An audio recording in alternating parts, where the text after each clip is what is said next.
Hi, Sasa. Hello. Hi, everybody! Yay! I see our fan number one who's signing first as usual, Dave Montaigne. How are you doing, Dave Montaigne? Are you recovering? I'm getting there. Okay, well, it's great to see you. And Carolyn Usher is here too. Awesome. We're gonna have some more friends joining us. This session is being recorded, but welcome to Pluck Lot.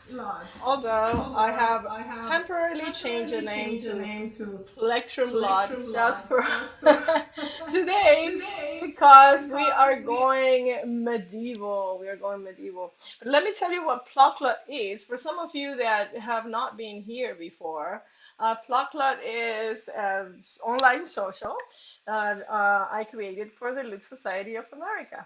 And we have a nice website where I post all these videos. So if you can catch some of them, we do this once a month. And I usually connect wherever I am. Right now, I am in Geldo, Spain. It's a little town outside of Valencia, Spain, visiting my sister's husband's family, eating raw tomatoes and grapes and olive oil. It's just fantastic. So this website has all our videos. Today we have wonderful guests, Dan Shoskis and Duo Tarask. Did I say it right, Howell?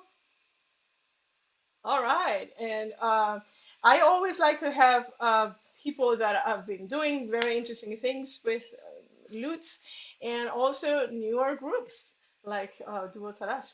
And so I'm going to be interviewing them in a moment.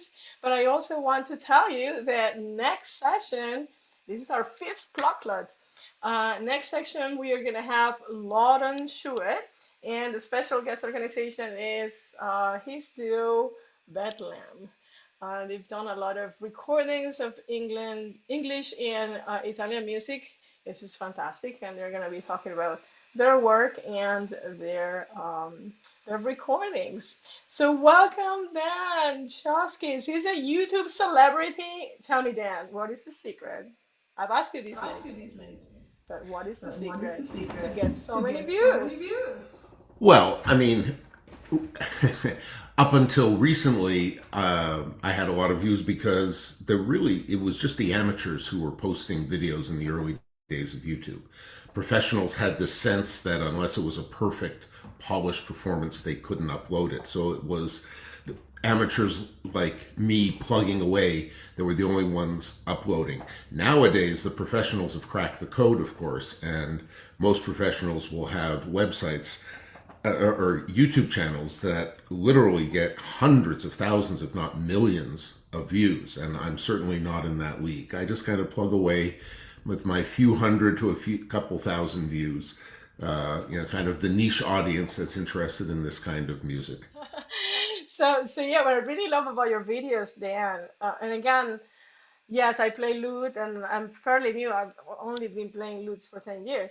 But I see your videos and it really makes me want to do it. So that's why I've gone medieval today and I've changed the name today. It's not going to be Pluck Lot, it's going to be Plectrum, Plectrum Lot just for you.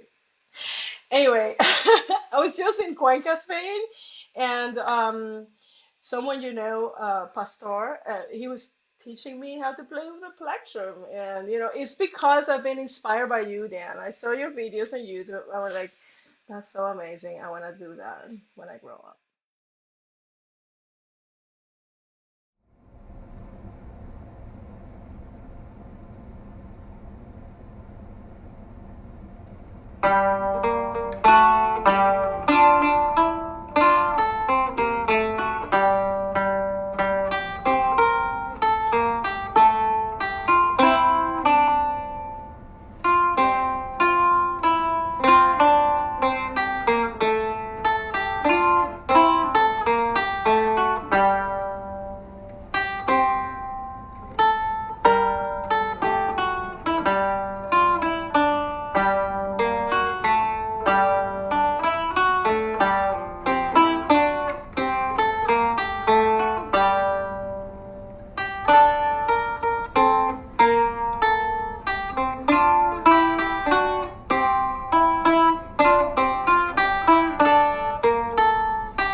said, well, how about next summer? So I went to Cuenca, Spain, and I learned a little bit of this instrument that I will show you in a moment. But you tell me, you have a wonderful presentation for us of all these instruments. And I see that you have them there lined up for us. Um, you're gonna show us your lutes, your sitterns, guitars. Tell us about that, because I get confused. Which one is the guitar? Which one is the sittern? I get confused. Well, the citern is usually the wire-strung one that's also kind of more in the Renaissance. The gittern is our medieval instrument.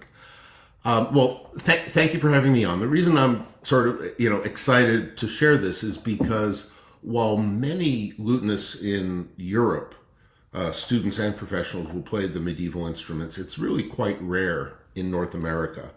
And it has been rare for Lute Society seminars to have even one medieval player or performance. So it tends to be something very underrepresented.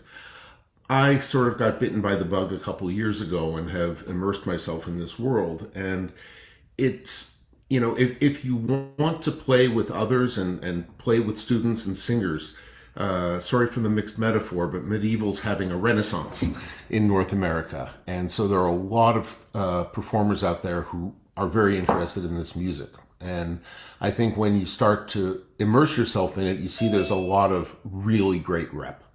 So what do we mean by the medieval? Typically, kind of recorded music that we can, written down music that we can play is maybe 12th century Hildegard, all the way up to the transition into Renaissance of, mid to late 15th century, which if you think about it is as long a period of time as all the Renaissance and Baroque combined, several hundreds of years, a lot of music, early on mostly monophonic music, very complex novel notations that sometimes only give you relative pitches, don't give you the rhythms at all, so you've got to figure that out. But I have a question for you. Can I ask you a question? Yep. Yeah. What is harder, doing surgery on kidneys or being on a plane to China for several hours, or actually finding the manuscript and figure it out with your medieval guitar? Well, I've always said that music, certainly live performance, is much more stressful than surgery, because if I put in an incorrect suture, I can cut it and replace it. But once I play a wrong note, it's out there forever. So the stress is definitely worse for the music. Oh my God, I thought you were going to say the opposite. So what does all this, and then later on, closer to the Renaissance, you start to get polyphony and early polyphony. The instruments during this period, they're all played with a plectrum. We have very, very little information, certainly no methods. No music was written down for the lute specifically until the mid-15th century, where we have the Wolfenbüttel manuscript that actually has some tablature. Otherwise, we only know that these instruments were played from a lot of iconography and references in literature. I mean, Chaucer even spoke about the gittern being played in a tavern. The types of instruments that you may encounter, first of all, there are the smaller ones, so the citole and the gittern. This is a gittern. They are seen in iconography to be between 3 to 5 courses, either single or double. This particular one is 5 courses. We have very little information about the tuning, but likely similar to the VL and other instruments of the day that were tuned in fourths. And so that's, what I have with my, with the added 5th bass course, I have that as a low D. So I'm D, A, D, G, C. And as I'm sure Luis Pastor was telling you, he favors the open tunings that allow you to play a melody, but also ringing out a drone or an open chord accompaniment. So that's typically what most of the modern players, the kind of tunings that we'll use, a kind of open tuning.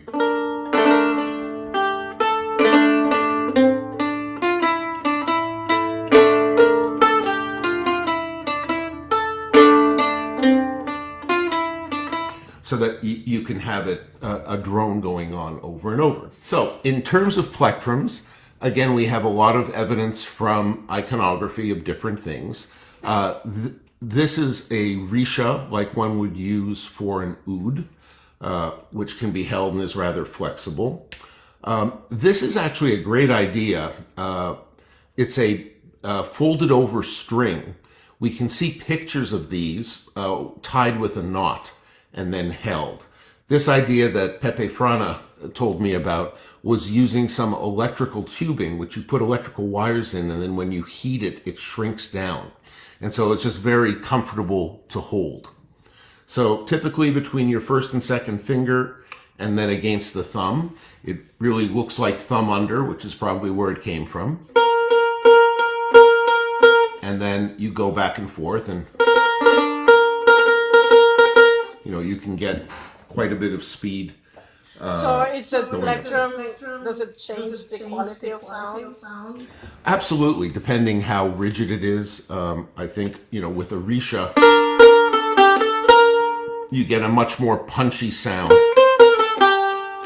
With the string, I think it's a little sweeter.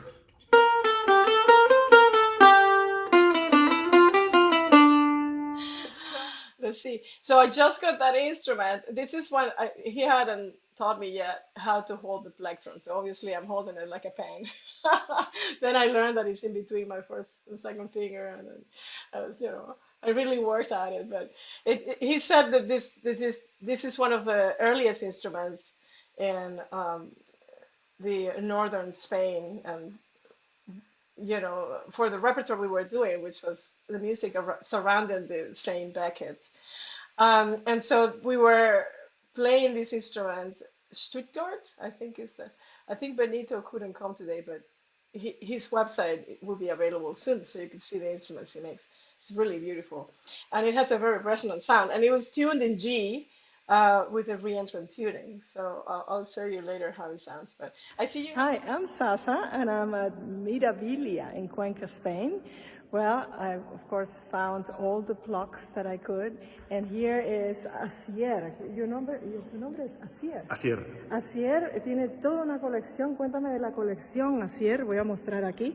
Tienes unas, you have some hurdy-gurdies. Yes, it's a kind of old hurdy-gurdy.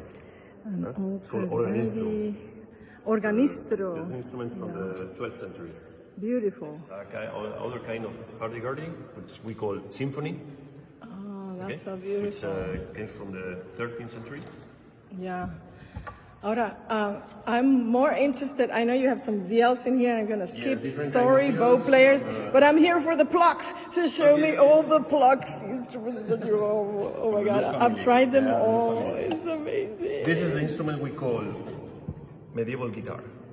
Okay, in Spanish it's called guitarra. Okay. The word guitarra in Spanish, I didn't know. this time was this instrument, a kind of small lute. Wow. With different kind of stringing, like 3 courses or 4 courses, like in this case.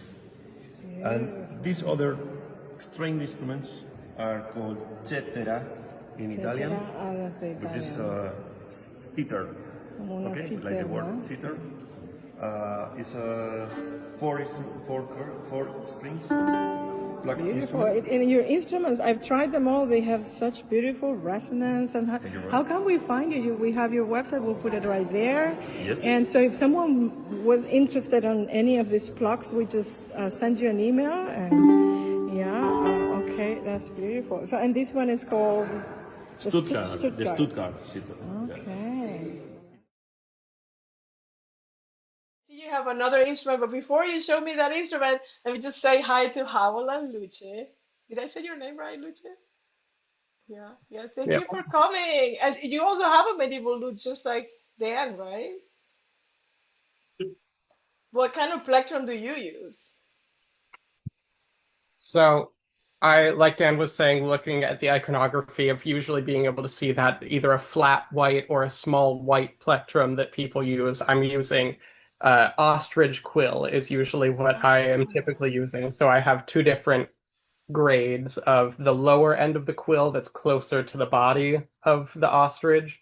And that is sort of like what they would have used for a writing tip of scribes and everything. So that has a much more rigid plectrum to it that I've sort of shaped like a nail. You can see there so that it slides easily. And then the other one is the other end of the ostrich quill, which is further from the body that has much more flexibility and spring to it. So you have sort of the two different grades of plectrum there. So I just met them at the Baroque Opera Workshop in New York with Christoph Atton. They were Howard was attending as a student as I was, and we ended up just singing a Monteverdi scene. Like I was Popea and he was in on it.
just hilarious because I didn't know that they did medieval music. So when I became friends on, the Facebook thing, and I see that they're doing medieval music, I said, you have to come and do this. How often do you do medieval concerts? For us, it's one of our frequent concerts that we do together and what we work on in our personal time together. So But I think you said that the Theorbo is the one that pays the bills.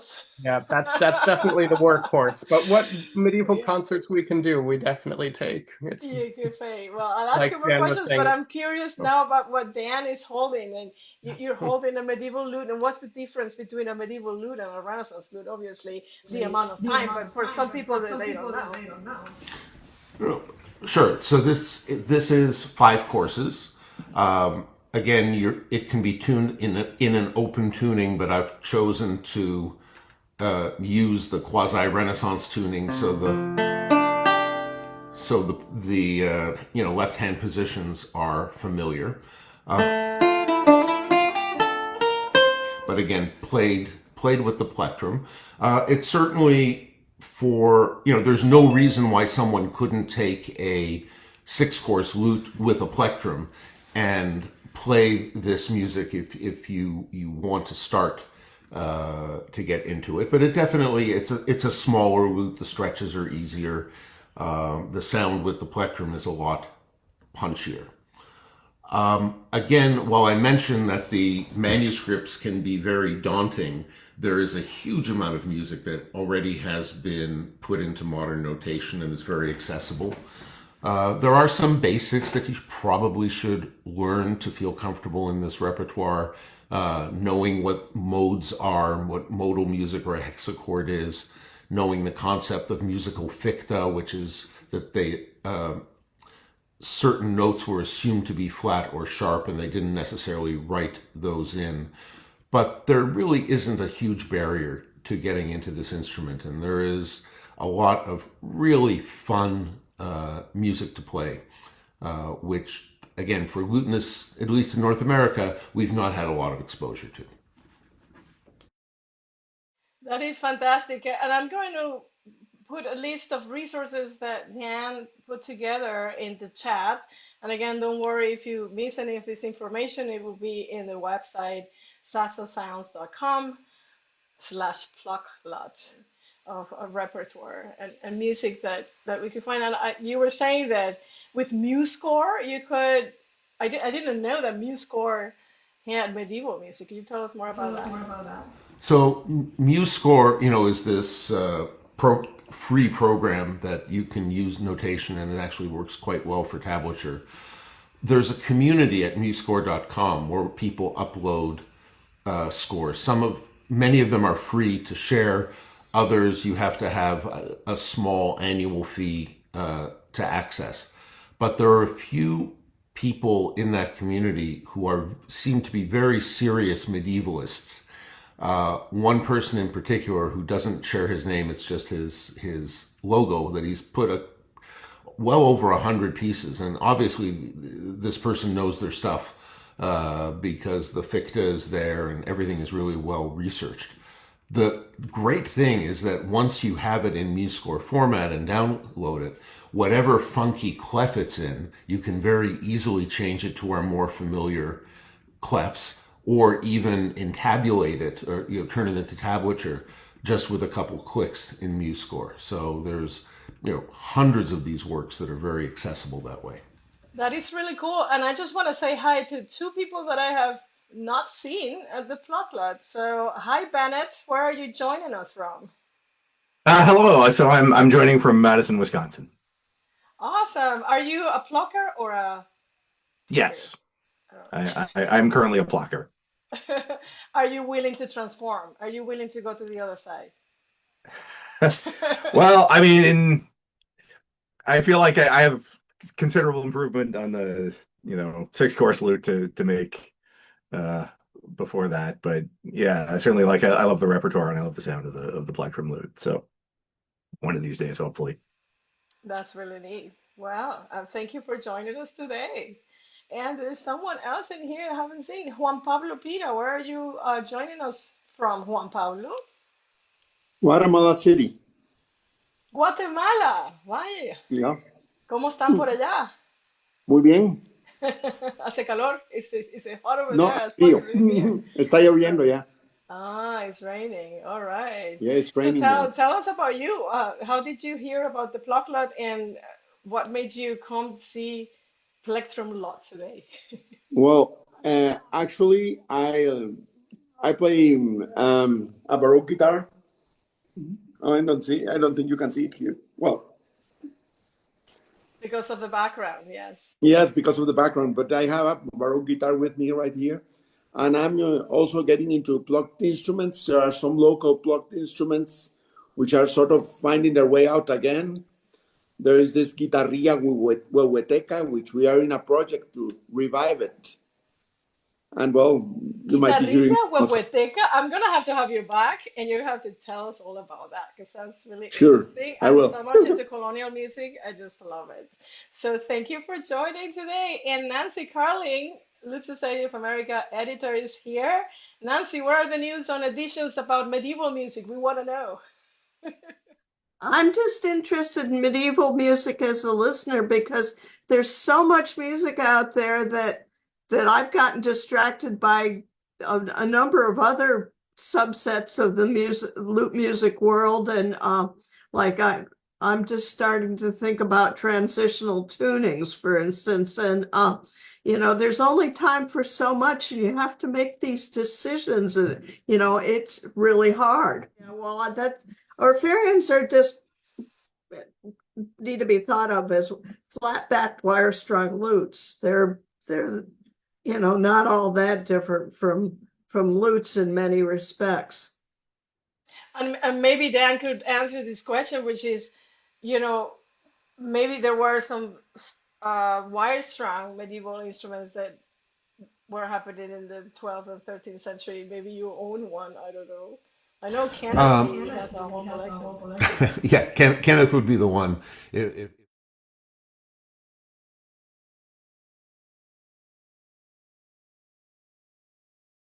If anyone has it. I haven't seen much in the way of wire strung. I mean, I think that the earliest Renaissance citerns were probably during that period, but typically gut was the material.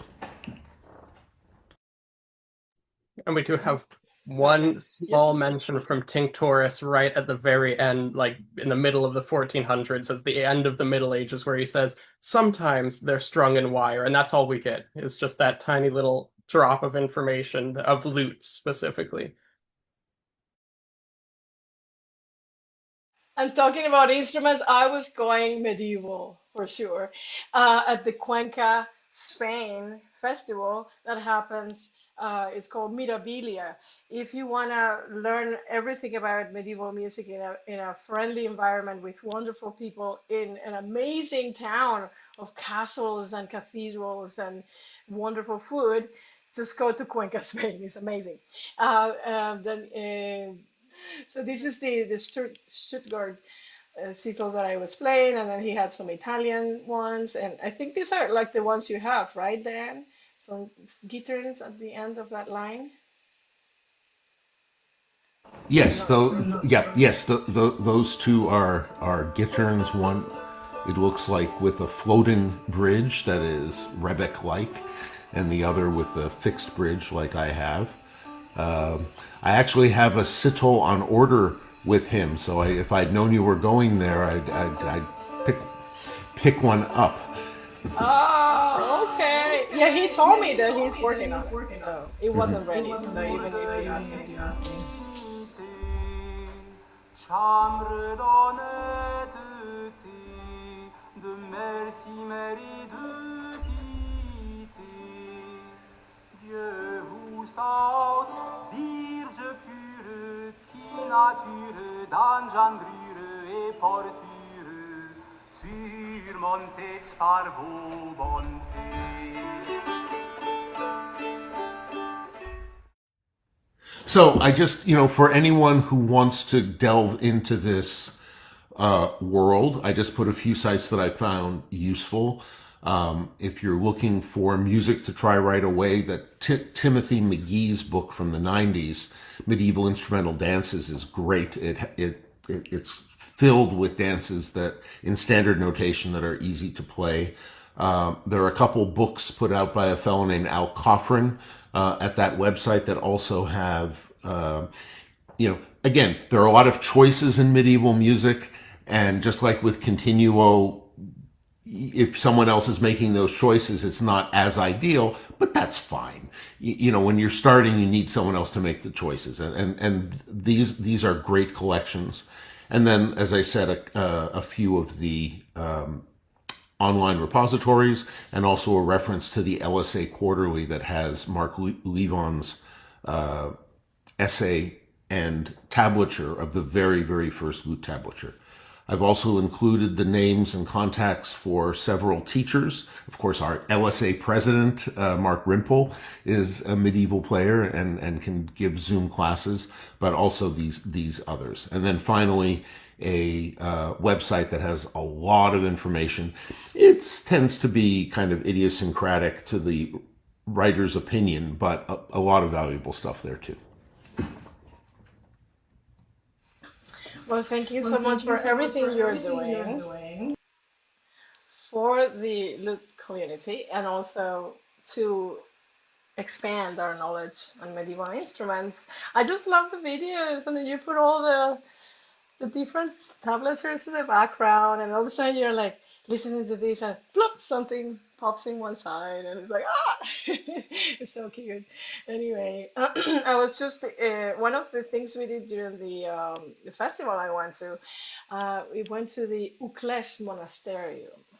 It's like an old church where the Queen of Aquitania herself was there. So it was so cool. We play medieval music where all of that was happening. She comes in here, creates this sanctuary for music and arts, and then to be there doing that is just out of this world. Anyway, another thing that's out of this world is the video that I saw on Facebook of Duo Tarask, because I didn't know that Luce, in addition to being a fantastic continuo player, because I wouldn't have survived that Popea if she wasn't there, going for it, is that you are playing medieval music. Tell us about your next project. So our next project is we've started to kind of get really into, well, an interest of mine from the very beginning of my studies in early music was the ars subtilior and the very late medieval flourishing of very sort of complex written down notation. And so I kind of roped Howell into that, and what turned into our duo, and Howell has just actually commissioned a Gothic harp. And so what we're exploring is doing 3-voice ars subtilior song with Howell playing harp on the tenor line and then singing. playing and singing. I harp and sing, and Luce plays lute, and together we have 3 lines going. Yes, yeah. So we get to do that very complex music in this very intimate kind of duo without having 3 people going. We're really being able to be flexible with those rhythms and explore more of the improvisatory nature of them rather than the exact mathematical nature. And it's very rewarding. Like, it was tricky to try and learn, but once I got it, it's like, oh, this is really cool. So. But do you have a website? Because I tried to find some place to send people to, and I just found your Facebook website. So is that where you are in? For now, yeah. But we're Okay, working but on it. that's fine. That's fine. I Yeah. just want to know if if people want to know more about your projects, where to see you in New York, where you're presenting your concerts. I want to go. I volunteer. We'll keep you In fact, I posted. volunteer if you want a trio. I'm like right there because like Dan Shosky said, I've gone Plectrum and there's no way back. So I could also join if you need me. And Dan Shosky also has a medieval CD coming up. Can you tell us about that? Yes, I had the opportunity. Again, one of the great things living in Cleveland is that Case Western has a early music historical performance graduate program. And so we always have some wonderful students doing their masters and their doctorates in early music. And they're always looking for pluckers to help. And so this is a group of musicians led by Anna O'Connell, a former student who's both a singer and plays harp and self-accompanies. One of these annoying people like Salome who are equally good at plucking and singing. It's really quite frustrating for a single Most of the person to time. get so much Sometimes I fight with myself, talent. and there's no way that we could match.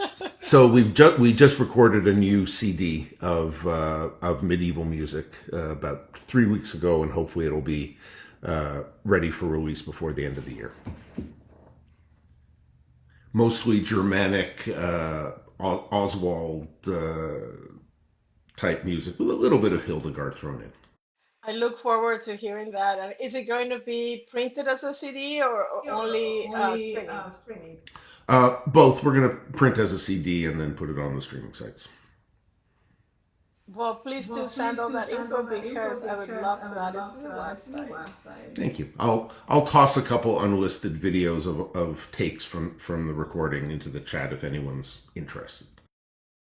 And Caroline is asking about Howell and Luce. If I tried to find some background on what you're doing, but I found Facebook. And so, how did you come up with the idea of putting together something that was medieval these days when only we hear medieval music on video games or whatever? How did you say, oh, well, I'd rather just play medieval music instead of this Monteverdi or whatever? Well, I studied as a guitarist at New England Conservatory in Boston, and that is sort of what that city kind of piqued my interest in early music, which I hadn't even heard of before I started there. And so it was when I was in Boston and really the influence of Blue Heron and the other medieval groups out there that got me really interested in sort of the early Renaissance and late medieval music that they were doing of Ockeghem and Dufay and some Machaut that they were putting on those programs. And so when I finished my degree and made the switch to lute, then I had this really big interest of medieval sort of right from the beginning.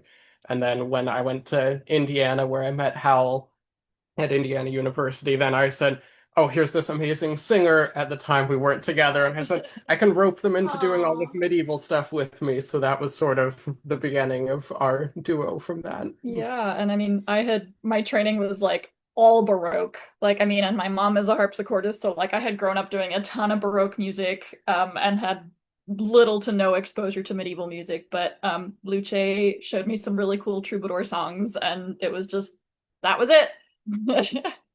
Yeah, Howell does a wonderful Nerone. It's just it was fantastic. Thank So you. so congrats on. I know that you are recently engaged. Is that public? Did I Yes, just make it thank public? you. Did I just didn't ask? I'm so sorry. No, that's fine. No one was supposed Like to that know. one. We are engaged. Yeah, Thank yeah, you. that's wonderful. It sounds like you're doing a lot of great projects. And are there any plans of recordings or anything that we could look forward to?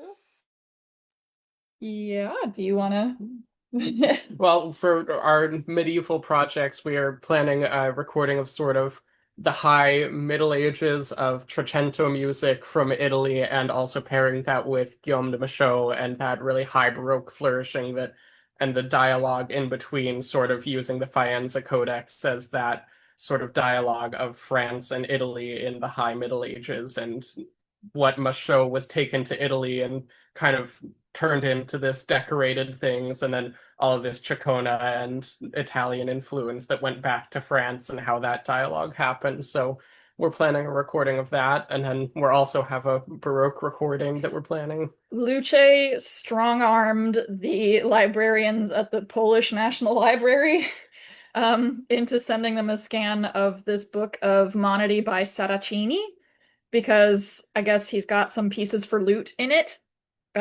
It was one of those books that I guess was lost after the Second World War, like scattered. We don't know where it went, and it wound up in Poland. And so Lucha got a scan, and we're trying to make an edition of it and translate it and sing and record it. And it's really beautiful music. So that's on the Baroque side of things. Oh, that's wonderful. And Dan Yost just showed in my participants. How are you, Dan? Are we still building little tiny lutes? Hi, Sasa. How are you? Doing great. I was just with Asier Benito at Cuenca, Spain. I don't know if all builders know each other, but I was just showing all these medieval instruments. Have you ever built medieval instruments? Yes, of course. In my country, in Argentina, I start to build instrument exclusive by medieval time. So maybe I built 70 different medieval instruments, and 70? also I start to investigate how made the gut strings. So that is my first time with the instrument. So sitols, uh, biels, and with the time I start to investigate the cantigas of Santa Maria, the iconography, and made a instrument based in the iconography. And I have that one. That is a. Oh, beautiful. Can you see? I made maybe 20 of that model because it's beautiful. And that is the first instrument that I made by pieces, like a Renaissance guitar, but usually I carve in one piece. The other model, the Citol. That Citol, the name that I put is Cantigas of Santa Maria, because in the iconography, two musicians playing two different kind of. One is this, and the other one is that. And I love this instrument. That is a. I named that the first one guitarra latina in Spanish, and that one guitarra morisca. So because and really it's exactly the same shape and instrument that is in the iconography. In the same iconography, one musician to the face is like a European playing that one, and the other one is is Arabic people because the indumentary play together, and that one. And That's the one, exactly. it's a Actually, that's skin. the one with that's the one with the VLs. But there is one that the one he's talking about is the two people playing the two different instruments. Yes, yes, yes.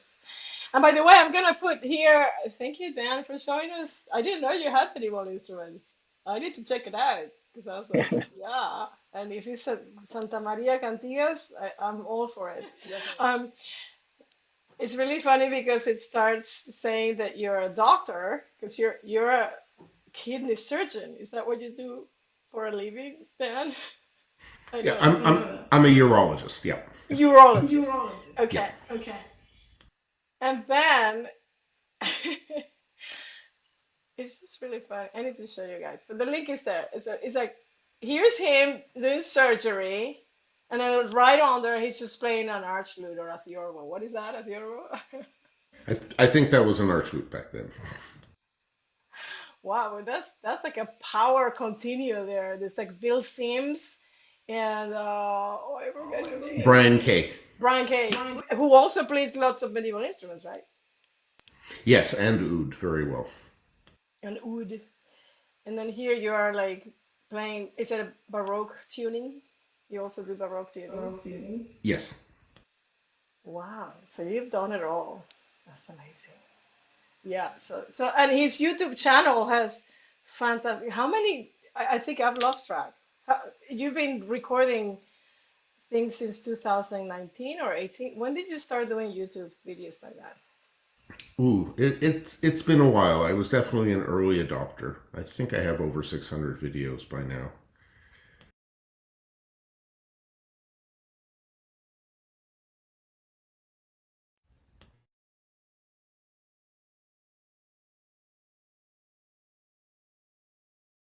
Sasa, you're muted. kidney cutter. Sorry, so I was laughing hard. Well, I didn't know that I was going to be posting videos when I picked the stupid anonymous screen name when I first did YouTube. So it's ended up sticking. Well, that's great, and you have so many things, so many manuscripts that you've dipped into, and now the most recent ones have Italian music, right? With Anna Ocono. That was the one that I was. Right. That was a take from the CD recording.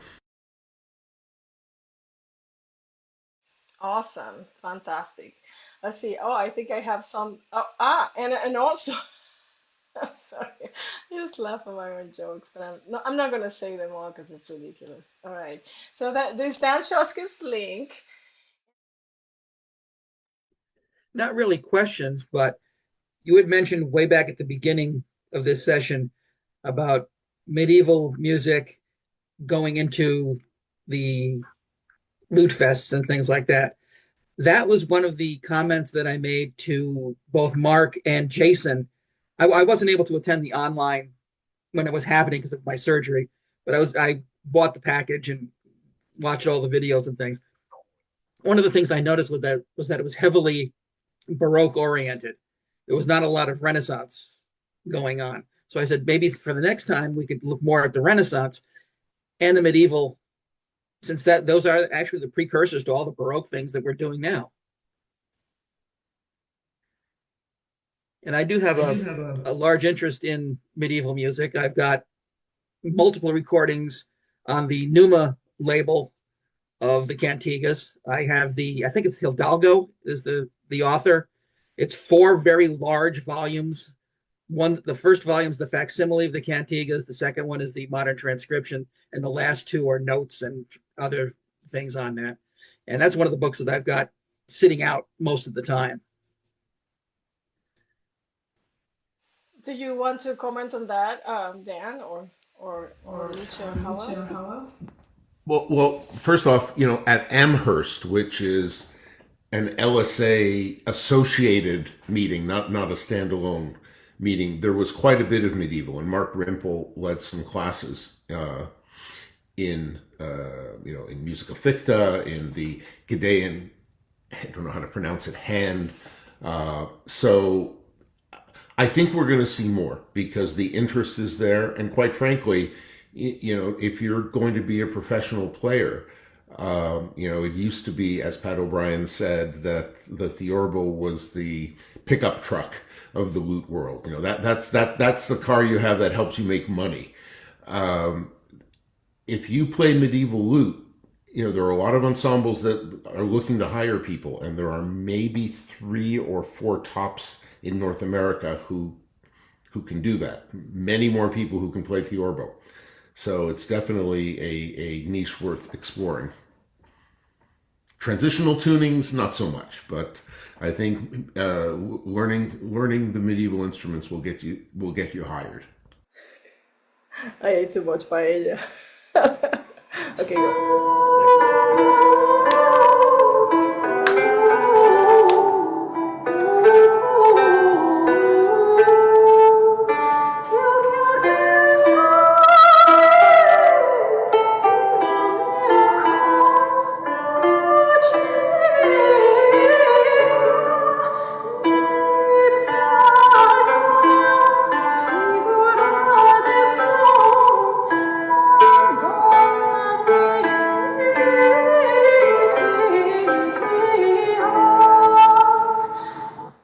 Oh, that's beautiful. Awesome job. So can you tell us about that? How did you come? What is that, and how did you come to work on that? That's a little oh, I forget exactly what the form of it is, but it's a song by Antonello di Caserta, who was a Trecento composer in Italy. And that one was an interesting piece to transcribe, especially because it's from the Mancini/Luca Codex, and it's /Luca Codex because half of it was actually preserved as a proper codex, and the other half had been destroyed and used to bind other books in a library. And in, I think, around the 1940s, a musicologist figured this out and was able to go through and peel off this manuscript from the other books and restore it. So this Più chiar che il sol actually is one of those pieces that was peeled off. And so it has all these holes in it from where it was used to bind other books. So you have to kind of really look through it, and it took quite a while to be able to transcribe it. And it was originally a three-voice piece that the contratenor was destroyed of it because it was used to rebind. It's fragmentary, it exists, but the tenor, luckily, and the melody line, the cantus, were survived intact. So it works very well as a two-part piece of being able to play the tenor as a tenorista on the plectrum lute and with voice on top. So Could we make up the middle part? we could, and actually, I believe it's Pedro Memelsdorf has a recording where he sort of recreates this contratenor line in a couple different improvised ways and composed ways, and it's very interesting to listen to. And that is something I really admired about medievalists. You have to, in a way, I mean, when you play continuo, you're also creating something new, but this is a whole other level. You have to be a historian, you have to have the curiosity to dig in the right places and then come up with something that could honor this music. It's just wonderful. We're almost at the top of the hour, but I see that Lucas Harris is here. Maybe you want to say hi real quick? Hello. Where are you right now, Lucas?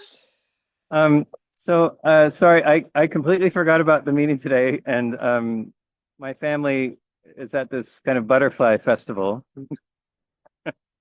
And so I'm just kind of sitting here on the shore with my daughter, and she's kind of just exploring some rocks but so anyway, I thought I would just kind of shyly join the meeting just to see what was happening. Well, I'm honored you came, and I'm still catching up with the Lit Society online lectures. I haven't been able to. Um, it was kind of insane because I was singing Monteverdi in New York, and at the same time, I was learning some music for a Catalan composer in the Greenville Festival, and at the same time, I was trying to get ready to come here to Spain.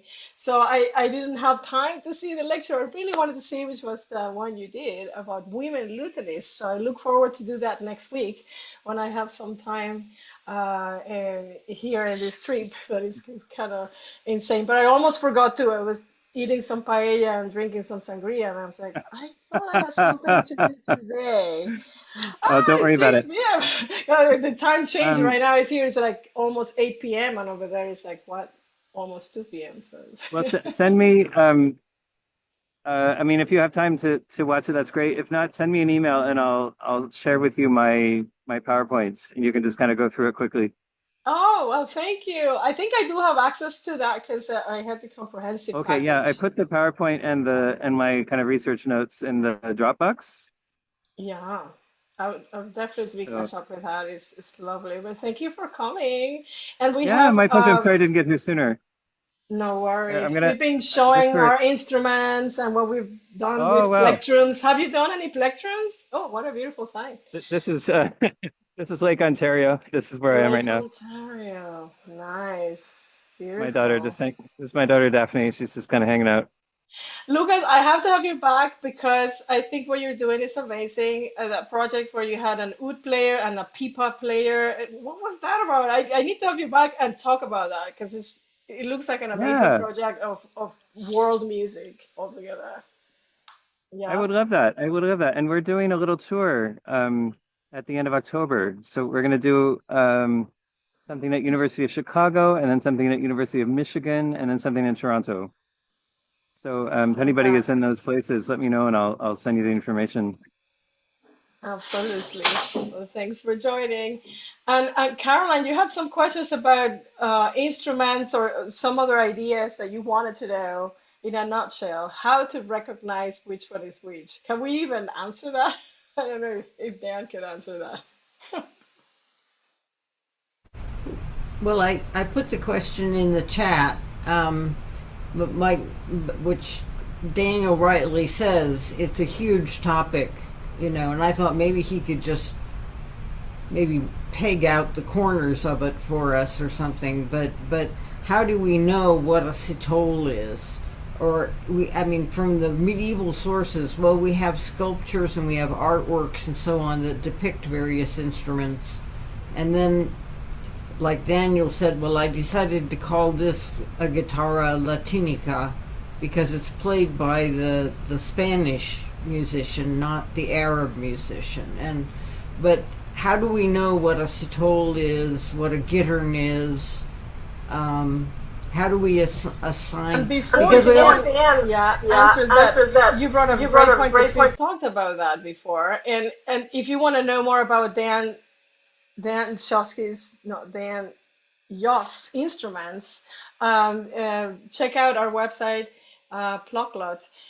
We have a whole episode we talk about instruments and how, in fact, Dan Shoskis was there. We were talking about how can we make these instruments available for music education, just sort of as an intro to lute type thing, and the differences between the similarities and the differences between guitars, citoles, and ukuleles, and how can we introduce all of this information even for lute players? So that's a wonderful question, and I let Dan pitch in there, but I think we've talked about that, and it's just really awesome. This is a great start. I just want to make sure that we bring these topics out so we could continue transforming everybody. Guitarists, lutes into plectrums, guitarists into theorbo players, and all sort of things. What do you think about that, Dan Shosky? Well, I mean, of course, with, as we know, even in English, spelling was not something that in older times they really seemed to care about being consistent. And so there's been a lot of confusion over instruments with similar spelling or different spellings that were likely the same thing. But we do know from very limited evidence, Chaucer talks about the gittern, whether it's spelled with an I or with a Y, and seems to be referring to these certain instruments. Now, everything is done through the lens of 21st century looking back, and so we choose to make these classifications mostly by the shape, right? Because with Renaissance and Baroque, it's more about number of courses and tuning. With the different medieval instruments, we tend to classify them by their shape and size, like the citole with the more sharp edges, the gittern, the single-bodied piece, and then the medieval lute with the ribs and the belly. But that link that I put in the chat on the history of the gittern, Ian Petaway goes into all of this in great depth with a lot of references. And Juan Pablo has a question, but before he asks that question, I want to remind everybody that in our website, salsasounds.com/plucklot, we have all sort of resources. We're going to put all these resources in here, or tell your friends if they missed today's session. I'm going to have an abridged version in there of the highlights. Every time we have a session every month, I upload the latest version, and so you could see what we've been talking about. The next Pluck Lot is going to be with Lawton Stewart and his duet Bethlehem. And he's going to talk about his compositions, his methods, his YouTube channel, and the music that he's been recording with the duo that he has. So check that out. But also, before Juan Pablo asks his question, I wanted to share that one of the things that made me go to the festival in Cuenca, Spain, Mirabilia, was that they had instruments for rent, like right there. So I was like, okay, because most of the time I'm like, I can't go. I don't have medieval instruments. What am I going to do? And so I went to the singing course, but then I paid, I don't know, 60 euros, and I could have a Stuttgart citole for a whole week. So maybe that's an idea for the Lute Society to follow, that if we do a medieval workshop or any kind of period workshop for people that don't have instruments, to have instruments on site for people to rent for that week. And then they could experience the music and then decide whether they want to buy it or not, or upgrade to some other instrument. Okay, Juan Pablo, what's your question? Well, regarding this instrument classification, I think it's more of a 20th century concern. I don't know if they cared much about what they called their instrument. But then we also had the same problem the other way around. Look at the tab I have as a background. Has 4 lines, and it's tuned somehow like a Cittern, Renaissance type, Baroque type. But the upper course is 1 half step lower. 2 half steps lower. And well, then you get this, is this really a Cittern or not? On the other side, we have another tab for 4 courses, but it's in perfect fourths. So then if we want to say, what is this tab for? What instrument is this supposed to be for? And trying to come up with names for instruments, I think that sometimes we should just say for a 4-course instrument, and that's about it. And I was hearing that most festivals are Baroque oriented, but let's say, do they use the Latin American Baroque as well? There are some pieces for pluck strings in here, and they aren't that common. Most people think Murcia is Latin American, but he wasn't. And then you do have local ones. But I've never heard anyone playing much of that. Do you think there's room for that in here or something?